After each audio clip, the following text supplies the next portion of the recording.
તમે જે સગાઈ કરવાનો સમય છે એ સમયે પુરુષમાં એક સ્ત્રીએ શું જોવું જોઈએ એ આજથી હજારો વર્ષ પહેલા માં રૂકમિણીએ આપણને સંદેશો આપ્યો છે.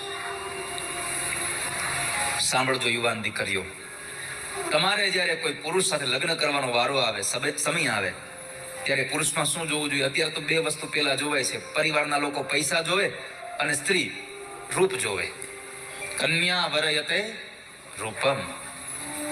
હેન્ડસમ છે ને એટલે હાલે, કમાતો ન હોય તો કઈ વાંધો નહીં,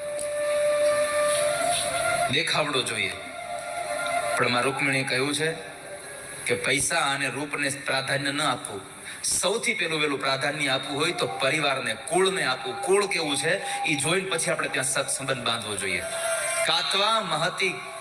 કાત્વા મુકુંદ મહતી કુલશીલ રૂપ. પેલું કુળ જોવું. કુળને જોયા પછી શીલ એટલે કે ચારિત્ર્ય પણ જોવું, અને શીલનો એક બીજો અર્થ પણ એ છે સ્વભાવ.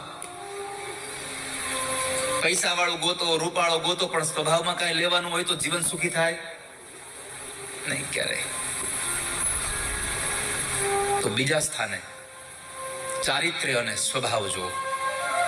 આ સંસારમાં સૌથી મોટું ઘરેણું કોઈ હોય તો બંને પક્ષમાં, સ્ત્રી અને પુરુષમાં, બે માટે થઈને સૌથી મોટું કોઈ ઘરેણું હોય તો ચારિત્ર્યનું ઘરેણું છે.